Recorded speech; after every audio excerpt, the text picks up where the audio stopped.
சக்தி YouTube channel இன்றைக்கி என்ன பார்க்க போகிறேன்னு பார்த்தீங்கன்னா வாழைக்காய் ஃப்ரை. நான் வாழைக்காய் வந்து தோல் சீவி குட்டி குட்டி பீசஸாக கட் பண்ணி வச்சுருக்கேன். இது ரொம்ப சிம்பிளான இன்க்ரீடியன்ஸ், குழந்தைங்களுக்கு ரொம்ப பிடிச்சமான இன்க்ரீடியன்ஸ் கூட தான். குழந்தைங்களுக்கு ரொம்ப பிடிச்சமான டிஷ் கூட தான். சிம்பிளான இன்க்ரீடியன்ஸ் வச்சு தான் செய்ய போகிறேன். இதுக்கு வந்து நான் வாழைக்காய் கட் பண்ணி வச்சுருக்கேன். இதுக்கு வந்து நான் வீட்டில் அரைச்ச குழம்பு மிளகாத்தூள் 2 மட்டும்தான். வாங்க எப்படிச்சுன்னு பார்க்கலாம். கடுகு கருவேப்பிலை போட்டு தாளிச்சாச்சு. நெக்ஸ்ட்டு வந்து நம்ம கட் பண்ணி வச்சுருக்க வாழைக்காய் வந்து அதில் ஆட் பண்ணணும். போட்டு வரைக்கும் கொஞ்சோண்டு மஞ்சள்தூள் ஆட் பண்ணுறேன். நான் வீட்டில் அரைச்ச குழம்பு மிளகாத்தூள் வந்து 1.5 ஸ்பூன் போடுறேன்.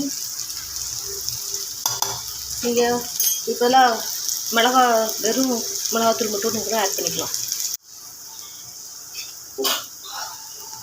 கொஞ்சோண்டு தூள் ஆட் பண்ணுறேன். இல்லை இது தண்ணி எதுவும் செய்யக்கூடாது. மீடியம் ஹீட்டில் வச்சு அப்படியே ஃப்ரை பண்ணி எடுத்துக்கணும்.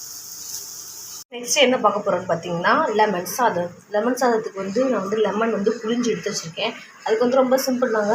கடலைப்பருப்பு நான் வந்து நிலக்கடலை எடுக்கலை, குழம்பு யூஸ் பண்ணுற கடலைப்பருப்பு, வத்தல், கொஞ்சோண்டு பெருங்காயத்தூள், அவ்வளோதான். இதை வச்சு சிம்பிளாக செஞ்சிடலாம். வாங்க. குழம்பு கடலைப்பருப்பை வந்து லைட்டாக பொன்னரமாக வதக்கி எடுத்துக்கணும். அப்புறம் வத்தல், லாஸ்ட்டாக எலுமிச்சை சார், பெருங்காயத்தூள், உப்பு போட்டிருக்கேன். ரெடி ஆயிடுச்சு. இதில் சாதத்தை போட்டுக்கலாம். லெமன் சாதம் ரெடி. ஃப்ரெண்ட்ஸ், லெமன் சாதம் வாழைக்காய் ஃப்ரை ரெடி ஆயிடுச்சு. ரொம்ப டேஸ்ட்டாக இருக்கும். ட்ரை பண்ணி பாருங்கள். இந்த மாதிரி வீடியோஸ் பார்க்க சேனலை சப்ஸ்கிரைப் பண்ணுங்கள். தேங்க்யூ.